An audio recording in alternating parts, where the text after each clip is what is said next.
ওম নমো ভগবতে বাসুদেবায়। জয় শ্রীকৃষ্ণ। রাধে রাধে। পবিত্র উল্টো রথযাত্রা পড়েছে শনিবার দিন 5ই জুলাই। জগন্নাথ শব্দের অর্থ হল জগতের নাথ। বৈদিক শাস্ত্র অনুসারে জগন্নাথ হলেন কৃষ্ণ, বলদেব হলেন তার ভ্রাতা ও সুভদ্রা হলেন তার বোন। যদিও কৃষ্ণ হলেন পরম ও অপ্রাকৃত, তবুও তার ভক্তদের সেবা গ্রহণার্থে তিনি কাঠ পাথরের তৈরি বিগ্রহ রূপে মন্দিরে আবির্ভূত হন। আজ হচ্ছে শনিবার দিন, পবিত্র উল্টো রথযাত্রার দিন। আমরা প্রত্যেকেই জানি যে টাকা গাছে ফলে না, কিন্তু স্বয়ং ভগবান পরমেশ্বর শ্রীকৃষ্ণ বলেছেন যে যদি কোনো ব্যক্তি পবিত্র উল্টো রথযাত্রার দিন এই গাছ বাড়িতে রোপণ করতে পারে, সেই ব্যক্তির জীবনে সুখ শান্তি সমৃদ্ধিতে ভরে উঠবে। হ্যাঁ, আপনারা একদমই ঠিকই শুনেছেন, কারণ ভগবান বলেছেন এই গাছ যত বড় হবে সেই ব্যক্তির ধনসম্পত্তি ততই বাড়তে থাকবে। ঠিক তেমনি সেই গৃহে মা লক্ষ্মী চিরস্থিত হয়ে থাকবে। এই পবিত্র উল্টো রথযাত্রার দিন সনাতন ধর্মের মানুষের কাছে অত্যন্ত গুরুত্বপূর্ণ এবং পবিত্র ও মঙ্গলময় একটি দিন। এই দিনে বাড়িতে গাছ লাগালে তা অত্যন্ত শুভ এবং মঙ্গলজনক। তাই পবিত্র দিনে পারলে আপনার বাড়িতে একটি হলেও এই গাছের চারা অবশ্যই লাগান। আমরা প্রত্যেকেই জানি যে এমন কিছু কিছু গাছ রয়েছে যা অর্থকে আকৃষ্ট করে আর স্বয়ং মা লক্ষ্মীর প্রতীক। সেই সমস্ত গাছগুলির মধ্য থেকে যে কোনো একটি গাছ আপনারা যদি বাড়িতে সঠিক স্থানে লাগাতে পারেন এই পবিত্র উল্টো রথযাত্রার দিনে, তাহলে দেখবেন মা লক্ষ্মীর আশীর্বাদে আপনার পরিবার থেকে সমস্ত রকমের বাস্তু দোষ দূরীভূত হবে, পরিবারের সুখ শান্তি সমৃদ্ধি বজায় থাকবে এবং অর্থ যেখান থেকেই হোক না কেন আপনার কাছে আসবেই আসবে। আর এই বছর পবিত্র উল্টো রথযাত্রা পড়েছে 5ই জুলাই 2025 শনিবার দিন। আর এই বিশেষ দিনে আপনারা এই 5টি গাছের মধ্যে যে কোনো একটি গাছ আপনার বাড়িতে অবশ্যই লাগাবেন এবং যদি সম্ভব হয় তাহলে আপনারা এই 5টি গাছই নিজেদের বাড়িতে লাগাতে পারেন এই পবিত্র পুণ্য দিনে। এতে আপনারা অত্যন্ত ভালো ফলাফল পাবেন। যদি কোনো কারণে এই গাছ উল্টো রথযাত্রার দিনে আপনারা লাগাতে না পারেন, তবে বলা হয়েছে যে কোনো শুভ দিনে আপনারা এই গাছগুলি লাগাতে পারেন আপনাদের বাড়িতে। এর ফলেও কিন্তু পরিবারে সুখ শান্তি সমৃদ্ধি বজায় থাকবে। এই ভিডিওতে আপনারা জানতে পারবেন এমন বিশেষ 5টি গাছের কথা। সেই 5টি গাছ অত্যন্তই শুভ। আপনারা যদি এই গাছগুলোকে বাড়ির অর্থাৎ বাস্তু অনুসারে সঠিক দিকে লাগাতে পারেন এবং সঠিকভাবে পরিচর্যা করে বড় করতে পারেন, তাহলে আপনার গৃহের সমস্ত বাস্তু দোষ দূরীভূত হবে এবং অর্থ আগমনের পথ সুগম হবে। তাই সকলের কাছে বিনীত বিনম্র অনুরোধ করব, অবশ্যই আপনারা ভিডিওটি সম্পূর্ণই মনোযোগের সহিত শ্রবণ করবেন এই পবিত্র উল্টো রথযাত্রার দিনে। এরই সাথে জানতে পারবেন জগন্নাথ প্রভুর একটি বিশেষ লীলা কাহিনী, যা আজকের মতো পুণ্য পবিত্র দিনে অবশ্যই একটি বারের জন্য হলেও শ্রবণ করা উচিত। আজকের ভিডিওটি অত্যন্ত গুরুত্বপূর্ণ হতে চলেছে আপনাদের জন্য। অবশ্যই আপনারা শুরু থেকে শেষ পর্যন্ত ভক্তি, শ্রদ্ধা ও ভালোবাসার সহিত শ্রবণ করবেন। নমস্কার, আমি দীপা। দেশ ও দেশের বাইরে থেকে যে সকল দর্শকেরা এই মুহূর্তে ভিডিওটি দেখতেছেন তাদের প্রত্যেককে সুস্বাগত জানাই রায়কিশোরী দীপা অর্থাৎ সনাতন ধর্মীয় তথ্যমূলক চ্যানেলে। আমি সর্বদাই চেষ্টা করি সনাতন ধর্মের এরকমই সকল গুরুত্বপূর্ণ বিষয়গুলি আপনাদের সামনে উপস্থাপন করতে, শেয়ার করতে। আসুন কিছুক্ষণ সময় প্রত্যেকে একসঙ্গে ধৈর্য ধরে আজকের এই গুরুত্বপূর্ণ তথ্যসমূহ প্রসঙ্গে আমরা বিস্তারিত জেনে নিই। ভিডিওটি শুরু থেকে শেষ পর্যন্ত অবশ্যই শ্রবণ করে যদি আপনাদের ভালো লেগে থাকে তাহলে একটি লাইক করবেন।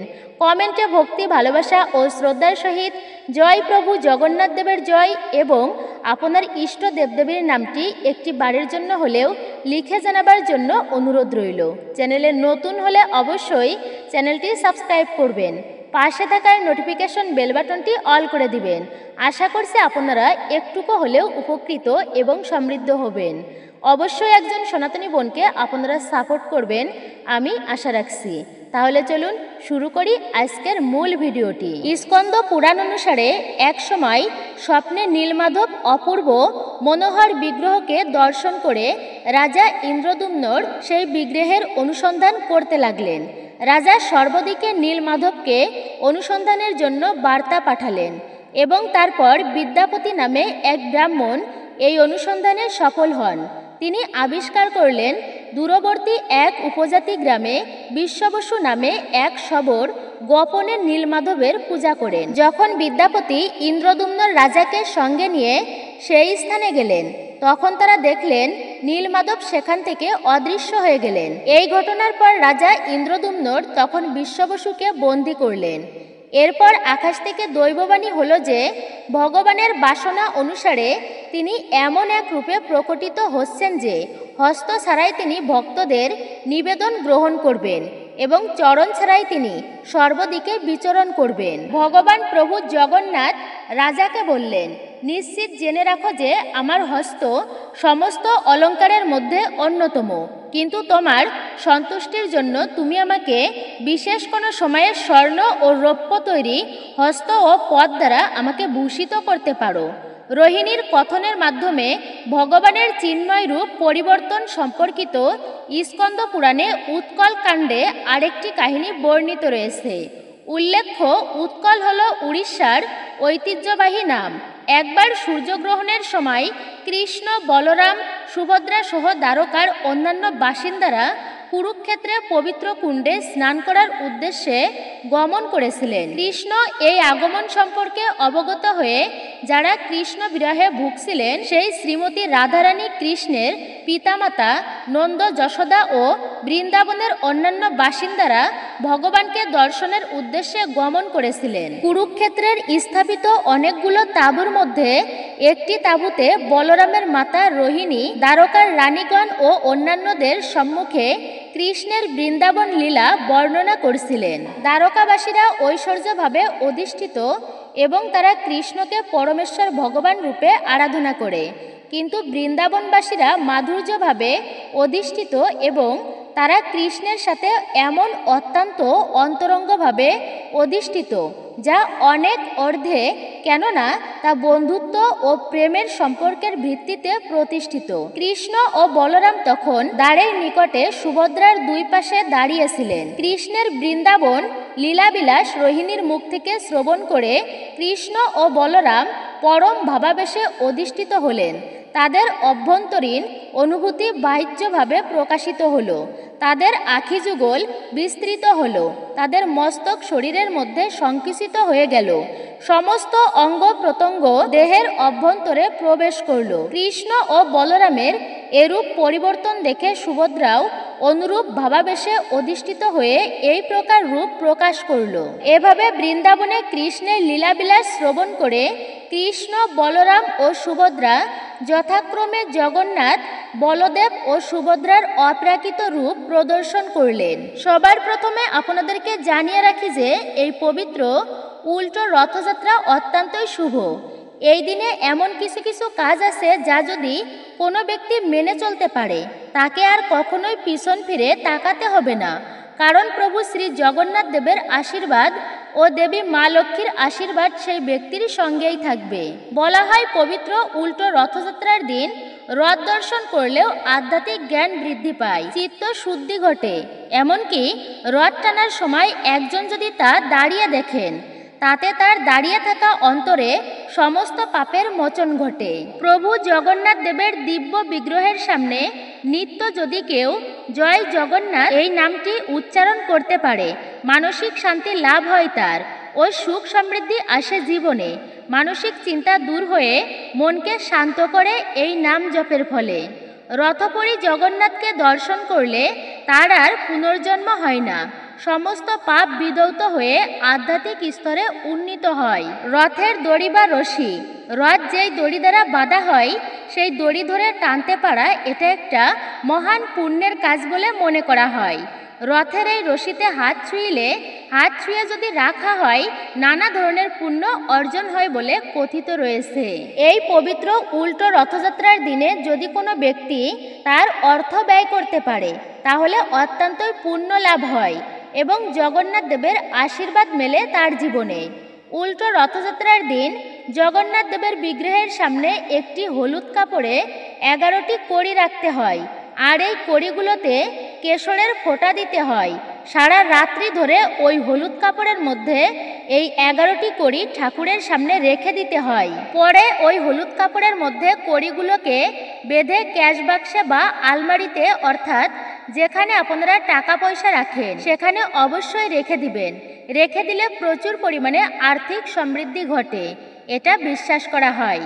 এছাড়াও মনস্কামনা পূরণের জন্য 11 রকমের ফল, 11 প্রকার মিষ্টি এবং 11টি 1 টাকার কয়েন একটি হলুদ কাপড়ে রেখে জগন্নাথ দেবের সামনে রেখে দিতে হবে। এই পবিত্র উল্টো রথযাত্রার দিনে, অর্থাৎ এই অনুষ্ঠানে যদি কোনো আচার উপাচার নিয়ম মেনে যদি কোনো ব্যক্তি তা পালন করে, সেই ব্যক্তির পুণ্য অর্জন হয়। এমনকি এর জন্য সারা জীবন জগন্নাথ দেবের আশীর্বাদ বর্ষিত হয় সেই ব্যক্তির জীবনে। অবশ্য আপনারা এই পবিত্র উল্টো রথযাত্রার দিনে প্রভু জগন্নাথ দেবের ব্রত পালন করুন, এতে সুখ মিলবে পরিবারে। বাড়িতে নারায়ণের বিগ্রহ বা শ্রীকৃষ্ণের বিগ্রহ বা ফটো থাকলে তার সামনে সংকল্প করে জগন্নাথ প্রভুর উদ্দেশ্যে আপনারা ব্রত রাখতে পারেন। একটি পিতলের বাটিতে কিছুটা আতপ চাউল, 2টি কাঁচা হলুদ এবং 1 টাকার একটি কয়েন দিয়ে এরপরে এই বাটিটি প্রভু জগন্নাথ দেবের সামনে অবশ্যই রেখে দিন এবং পরের দিনে আপনারা এই বাটি তুলে নিন। বাটিতে থাকা সমস্ত ভুজ্জি যে কোনো মন্দিরে বা কোনো হতদরিদ্র বা ভিখারিকে দান করুন। আপনার যে কোনো মনস্কামনা প্রভু জগন্নাথের কৃপায় তা পূর্ণ হয়ে যাবে। পবিত্র উল্টো রথযাত্রার দিনে প্রভু জগন্নাথ দেবের সবথেকে প্রিয় একটি জিনিস, এই দিনে 108টি তুলসী পত্র দিয়ে একটি মালা নিজ হাতে তৈরি করুন। তবে তুলসী পত্র যেন ছিদ্র না হয়, অবশ্যই সেদিকে বিশেষভাবে আপনি খেয়াল রাখবেন। 108টি তুলসী পাতা জোগাড় করতে না পারলে 54টি পাতা নিয়ে আপনারা মালা তৈরি করতে পারেন। তৈরি মালাটি জগন্নাথ দেবের গলাতে পরিয়ে দিতে হয়। এতে আপনার জীবনে থাকা সমস্ত প্রকার দুঃখ, কষ্ট, দুর্দশা, জ্বালা যন্ত্রণা, মানসিক শান্তি, রোগ ব্যাধি নাশ হয়ে যাবে। কথিত রয়েছে পবিত্র উল্টো রথযাত্রার দিনে শ্রীবিষ্ণুর নাম স্মরণ করলে বা উচ্চারণ করলে স্বর্গে ঠাঁই মেলে।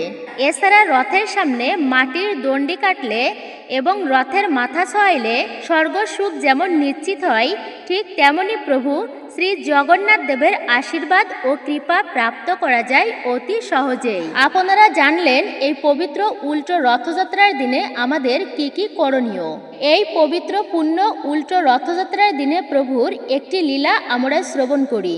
তারপরে আপনারা জানতে পারবেন কোন সেই 5টি বৃক্ষ যা এই পবিত্র উল্টো রথযাত্রার দিনে অবশ্যই আপনার বাড়িতে লাগাবেন। আমি প্রত্যেককে বিশেষভাবে অনুরোধ করব, আর কিছুক্ষণ সময় একসাথে ধৈর্য ধরে অবশ্যই ভিডিওটি সম্পূর্ণ শ্রবণ করবেন। শ্রবণম মঙ্গলম, শ্রবণেও মঙ্গল সাধিত হয় বিশেষভাবে। আপনারা প্রভু জগন্নাথ দেবের এই লীলাটি অবশ্যই শ্রবণ করুন এই পুণ্য পবিত্র দিনে। জগন্নাথ পুরী থেকে 30 কিলোমিটার দূরে পিপলি নামে একটি গ্রাম ছিল, যেখানে একসময় রঘু বেহারা নামে একজন জেলে তার মা ও অনুগত স্ত্রীকে নিয়ে পারিবারিক জীবনযাপন করত। একইভাবে জীবন অতিবাহিত করতে করতে একবার সাধু সঙ্গে শ্রীমদ্ ভাগবত শোনার সুযোগ হলো। সাধুদের সঙ্গ প্রভাবে অনুপ্রাণিত হয়ে তিনি মালাও গ্রহণ করলেন এবং ভগবানের দিব্য নাম জপ কীর্তন শুরু করলেন। নিয়মিতভাবে শ্রীমদ্ ভাগবত শ্রবণ করার পর তিনি উপলব্ধি করলেন এই মৎস্য হত্যা করা কত পাপময় কর্ম। তাই ওই মাছ ধরা পেশার কথা ভেবে তিনি খুবই লজ্জিত হলেন, কিন্তু সেটাই ছিল তার জীবিকা নির্বাহের উপায়। তিনি তার দৃষ্টকে দোষারোপ করতে লাগলেন যে তার দুর্ভাগ্যক্রমে জেলের ঘরে জন্ম হয়েছে এবং এইভাবে তিনি উদ্বিগ্ন হলেন যে তাকে এই জীবহত্যা রূপ পাপ কর্মের জন্য নরকে যেতে হবে। এই কথা বিবেচনা করে তিনি মাছ ধরা বন্ধ করে দিলেন। যেহেতু তিনি দরিদ্র ছিলেন, তাই তার পরিবার প্রতিপালনের জন্য আর কিছুই ছিল না। তার মাতা ও স্ত্রী তাকে এই বলে ভর্ৎসনা করতে লাগলো, তুমি যদি সাধু হয়ে যাও এবং রোজগার উপার্জন বন্ধ করে দাও, তাহলে আমরা অনাহারে থাকতে বাধ্য হব। তার চেয়ে ভালো তুমি তোমার ওই পেশাগত মাছ ধরার কর্ম করো তোমার পরিবার প্রতিপালনের জন্য। একথা শুনে রঘু বেহারা রাগে ঘর থেকে বেরিয়ে গেলেন এবং মানসিকভাবে খুবই বিচলিত হয়ে অনিচ্ছা সত্ত্বেও তার জালটি নিয়ে মাছ ধরতে গেলেন। শ্রীকৃষ্ণকে স্মরণ করে তিনি জলে জাল ফেললেন এবং জালে একটি খুব বড় মাছ ধরা পড়ল। রঘু তখন মনে মনে চিন্তা করলেন, আমি কেমন করে এই মাছটিকে হত্যা করব। মৎস্য অবতার প্রভু শঙ্খাসুর নামক রাক্ষসকে হত্যা করেছিলেন। এই মাছ ভগবানের অপ্রাকৃত রূপেরই অনুরূপ, কিন্তু আমি যদি এই মাছটিকে হত্যা না করি তাহলে আমি আমার জীবিকা কিভাবে নির্বাহ করব। আমি তো জীবিকা নির্বাহ করতে পারবো না। আমার স্ত্রী আমাকে পদাঘাত করে আমার বাড়ি থেকে তাড়িয়ে দেবে এবং আমাকে আর খেতে দিবে না। এইরকম চিন্তা করে তিনি কান্না করতে শুরু করলেন এবং মাছটিকে মাটিতে রেখে সেই মাছটিকে বললেন, হে মৎস্যরূপী ভগবান, দয়া করে শোনো, তুমি আমাকে একটি জেলের ঘরে জন্ম দিয়েছো। আমার কর্তব্য হচ্ছে তোমাকে নিধন করা। কিভাবে আমি সেই পেশা ত্যাগ করব? আমি যদি তোমাকে হত্যা না করি তাহলে আমি কিন্তু কিছু আহার করতে পারবো না। রঘু তখন মাছটির গলা টিপে মাছটিকে হত্যা করতে উদ্যত হলেন। যখন তিনি এইভাবে মাছটিকে চেপে ধরেছিলেন তখন মাছটি কান্না করতে করতে নারায়ণের নাম উচ্চারণ করে বলল, হে নারায়ণ, আমাকে দয়া করে রক্ষা করো। মাছটিকে কথা বলতে দেখে রঘু অত্যন্তই অবাক হলেন। মাছটির মুখ থেকে নারায়ণের পবিত্র নাম শ্রবণ করে তিনি খুবই খুশি হলেন। মহানন্দে তিনি মাছটিকে উপরে তুললেন এবং বনে গেলেন। সেই জঙ্গলে তিনি একটি নদী দেখতে পেলেন। সেখানে তিনি তার কাছাকাছি একটি গর্ত করলেন। তারপর সেই ছোট্ট নদী থেকে জল নিয়ে সেই গর্তটি ভরলেন এবং সেই গর্তের মধ্যে মাছটিকে ছেড়ে দিলেন। তিনি তখন মাছটির পাশে বসলেন এবং এইরকম ইচ্ছা প্রকাশ করলেন, এই মাছ যার দিব্য নাম উচ্চারণ করেছে সেই নারায়ণকে আমি দেখতে চাই। যদি সেই নারায়ণ আমাকে তার দর্শন না দেন তাহলে আমি এই দেহ ত্যাগ করব। এইরকম প্রতিজ্ঞা করে রঘু দৃঢ় সংকল্প নিয়ে সেখানেই থেকে গেলেন। সর্ব ইন্দ্রিয় সংযম করে তিনি ভগবানের দিব্য নাম জপ করতে লাগলেন। ভগবানের দিব্য নাম জপ করতে করতে প্রেমানন্দে বিভোর ছিলেন। তিনি এতটাই দিব্যানন্দে মত্ত ছিলেন যে তিনি বুঝতেই পারেননি কিভাবে এই 3 দিন অতিবাহিত হয়ে গিয়েছে। শ্রী নারায়ণ তার ভক্তের দৃঢ় সংকল্প দেখে প্রীত হয়ে একজন বৃদ্ধ ব্রাহ্মণ বেশে তার সামনে আবির্ভূত হলেন। ভগবান শ্রী নারায়ণ রঘুকে বললেন, হে তপস্বী, তুমি কেন এই ধরনের তপস্যায় নিয়োজিত হয়েছ? তুমি কোন জাতি, কোন সম্প্রদায়ের মানুষ? তোমার কি বাস করার মতো কোনো গৃহ নেই? এখানে একাকী বসে তুমি কি পরিকল্পনা করছো? আমাকে সব কিছু খুলে বলো। উত্তর দিল রঘু, আমি জাতিতে একজন জেলে। আমি আমার জীবিকা নির্বাহের জন্য মাছ ধরি। যখন আমি মাছটিকে ধরেছিলাম ও হত্যা করতে গিয়েছিলাম তখন এই মাছটি শ্রী নারায়ণের নাম উচ্চারণ করেছিল। আমি অবাক হয়ে এই মাছটিকে এখানে নিয়ে এসেছি এবং ভগবান নারায়ণের দর্শন পাবার চেষ্টা করছি, যার দিব্য নাম এই মাছটি উচ্চারণ করেছিল। আমি কেবল সেই নারায়ণের দর্শন পাবার পরই গৃহে ফিরে যাব, অন্যথায় এখানে আমার প্রাণ ত্যাগ করব। রঘু বললেন, এখন আমি আমার মনের কথা তোমার কাছে ব্যক্ত করেছি। যতক্ষণ তুমি এখানে থাকবে আমার ভজনে বিঘ্ন হবে। দয়া করে এখান থেকে চলে যাও এবং আমাকে ভজন করতে দাও। রঘু আবার নারায়ণের দিব্য নাম জপ করতে শুরু করলেন। রঘুর সামনে আবির্ভূত নারায়ণবেশী ভগবান তার মনের কথা বলতে পারে? আমি এটা বিশ্বাস করি না। যদি তুমি এই মাছটিকে কথা বলতে শুনে থাকো তাহলে এটি বিভ্রম ছাড়া কিছুই নয়। তুমি কেমন করে চিন্তা করছো যে ভগবান তোমার দর্শন দেবে? তুমি এখানে বৃথায় বসে আছো এবং অযথা এখানে তোমার মূল্যবান সময় অপব্যয় করছো। তার চেয়ে ভালো তুমি তোমার গৃহে ফিরে যাও এবং এই বৃথা তপস্যার কথা ভুলে যাও, যাতে কোনো ফল উৎপন্ন হবে না। এই ব্রাহ্মণের কথা শুনে রঘু খুবই বিচলিত বোধ করলেন এবং বললেন, হ্যাঁ, তুমি যা বলছো তা সত্যি হতে পারে, কিন্তু যতক্ষণ না আমার শ্রী নারায়ণ দর্শন দেবেন ততক্ষণ আমি আমার গৃহে ফিরে যেতে পারবো না। আমি এই সিদ্ধান্তে অবিচলিত। হয় আমি প্রভুর দর্শন লাভ করব, নয় আমি আমার দেহ ত্যাগ করব। ইতোমধ্যে আমি আমার জীবন তাকে উৎসর্গ করেছি। আমি মৃত্যু ভয়ে ভীত নই। এই দারুব্রহ্ম জগন্নাথ দীনবন্ধুর নাম গ্রহণ করেছেন, অর্থাৎ তিনি দীনজনের সুহৃদয়।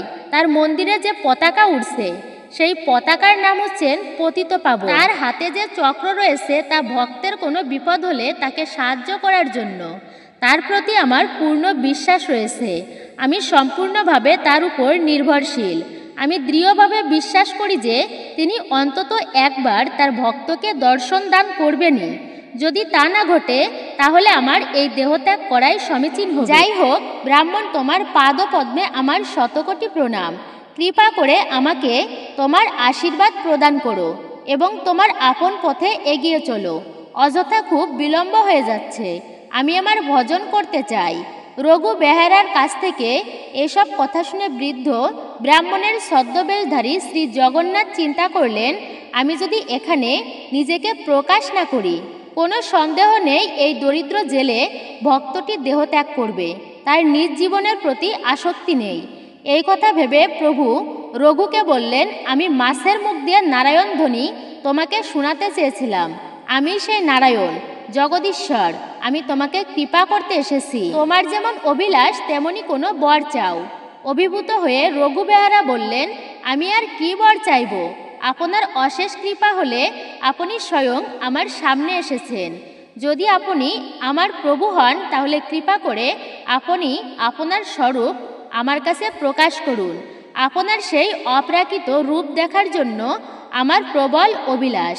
আপনার সেই নারায়ণ রূপ দর্শন করে আমি জন্ম মৃত্যুর চক্রকে অতিক্রম করতে পারব। তার ভক্তের নিকট থেকে এই কথা শ্রবণ করে তৎক্ষণাৎ শ্রী নারায়ণ তার চতুর্ভুজ রূপে তার সামনে প্রকটিত হলেন।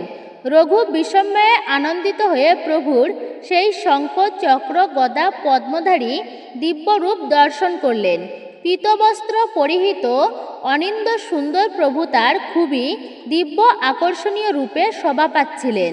রঘু তৎক্ষণাৎ প্রভুর চরণকমলে ষষ্ঠাঙ্গে প্রণাম করে বললেন, হে প্রভু, আমি আর আপনার কাছে কি বর চাইব?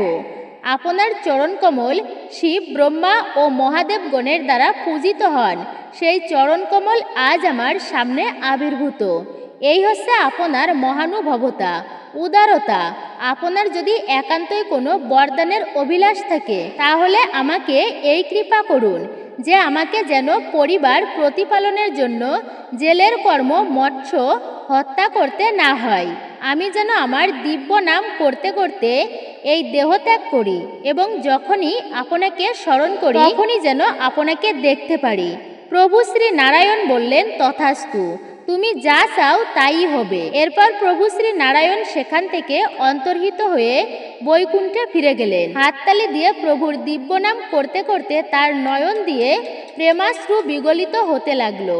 এদিকে 3 দিন ধরে যেহেতু রঘু গৃহে ফিরে আসেননি, সেই জন্য তার পরিবারের সদস্যগণ খুবই চিন্তিত হয়ে পড়েছিল।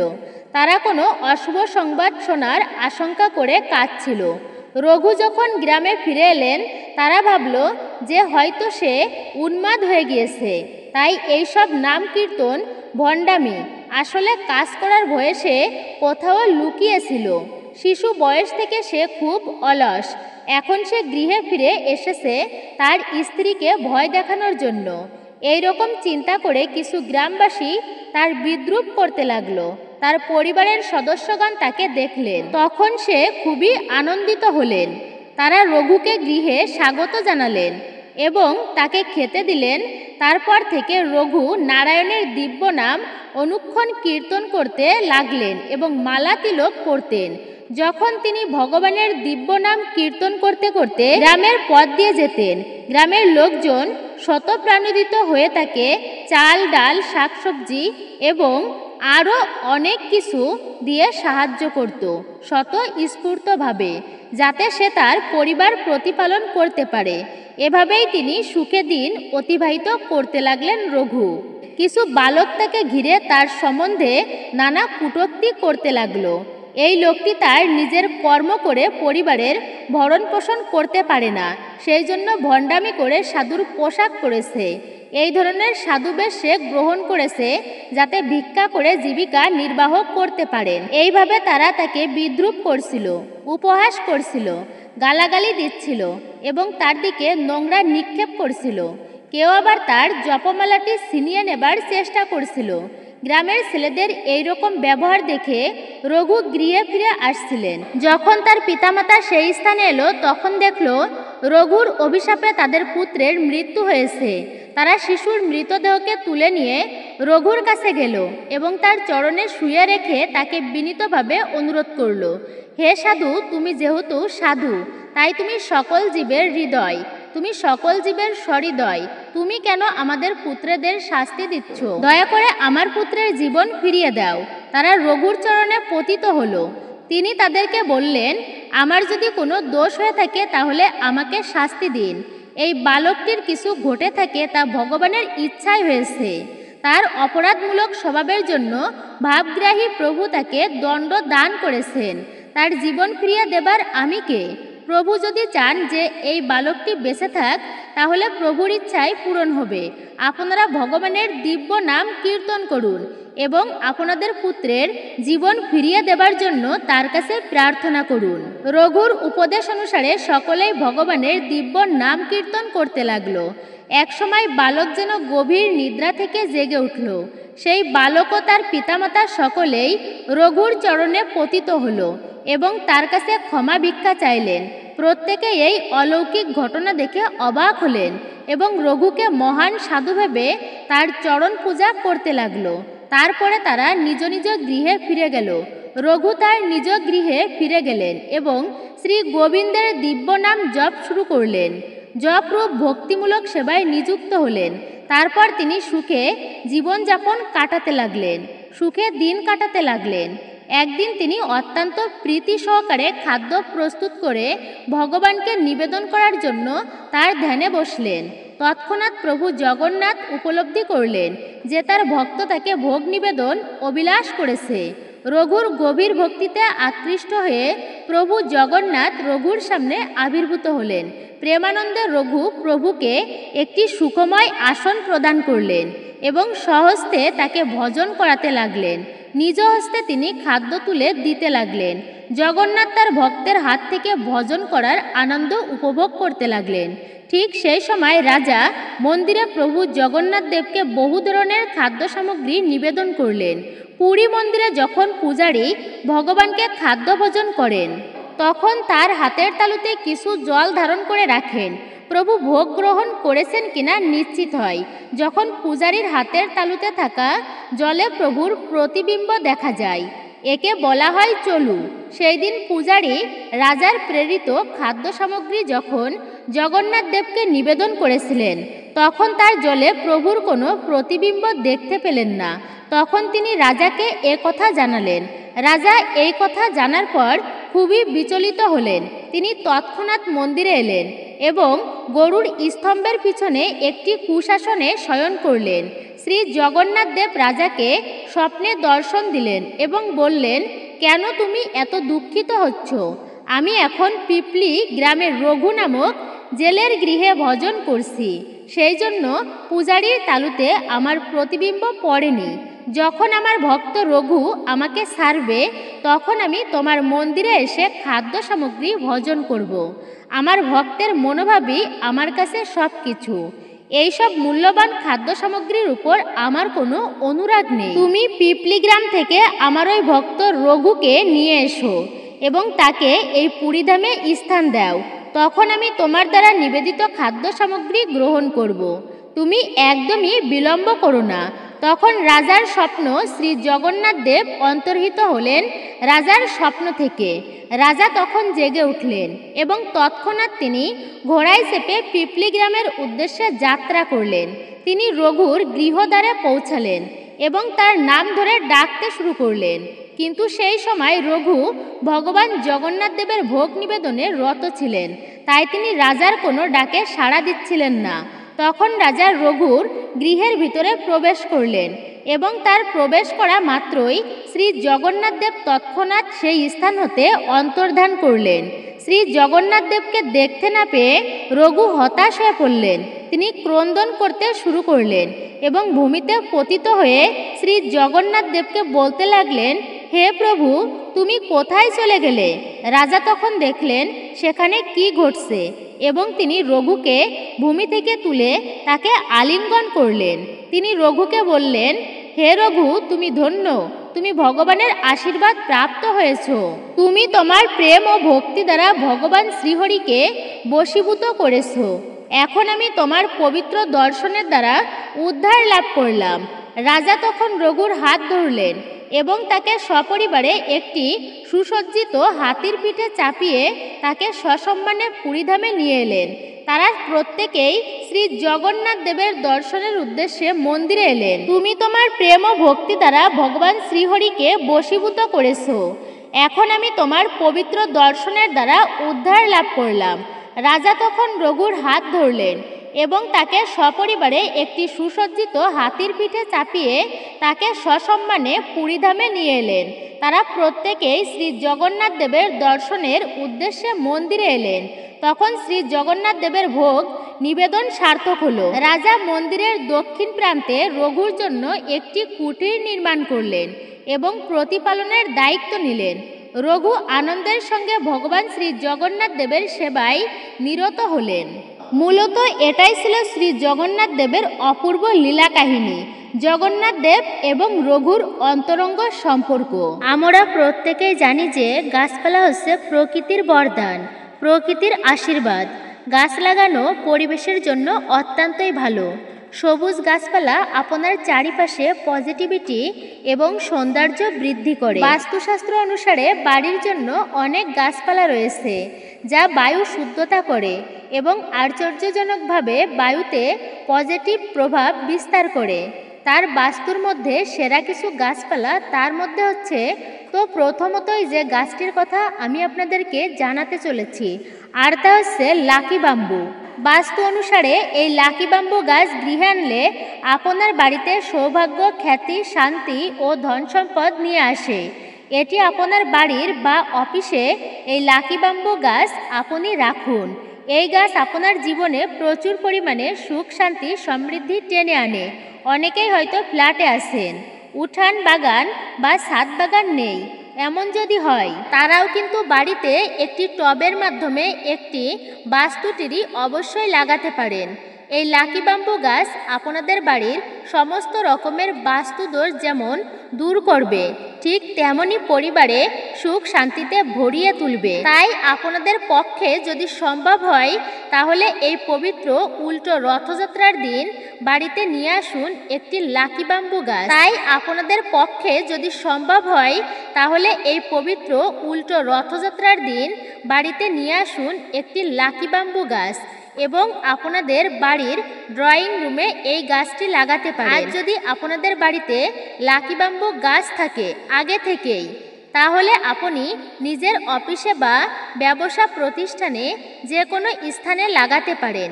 এমনকি এই গাছটি বেডরুমে লাগানো অত্যন্তই ভালো, কারণ এই গাছটির কোনো রকমের নেগেটিভিটি এনার্জি নেই। এই উল্টো রথযাত্রার দিনে এই কলা গাছ লাগানো সর্বশ্রেষ্ঠ।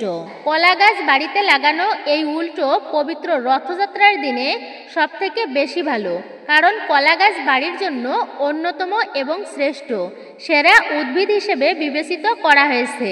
কলা গাছ সাধারণ কোনো গাছ নয়, এটি হচ্ছে স্বয়ং দেবী রম্ভা পৃথিবীতে বৃক্ষরূপে বিরাজিত। বাস্তুশাস্ত্র অনুসারে কলা গাছ বাড়ির বাস্তুর জন্য উত্তম। এছাড়াও এই কলা গাছ হচ্ছে ভগবান বিষ্ণুর প্রতীক। বৃহস্পতিবার লক্ষ্মী এবং ভগবান বিষ্ণুর দিন হিসেবে বিবেচিত করা হয়। ভগবান বিষ্ণুর পূজা এবং কলা গাছেরও পূজা করা হয় বিশেষভাবে। এই কলা গাছ আপনাদের বাড়ির উত্তর পূর্ব দিকে লাগাতে পারেন বা টবে করে উত্তর পূর্ব কোণে অবশ্যই আপনারা রাখতে পারেন এই কলা গাছটি। এছাড়াও এই কলা গাছ আপনার বাড়ির সামনেও লাগাতে পারেন। অনেকেই এই কলা গাছের পূজা করে থাকেন।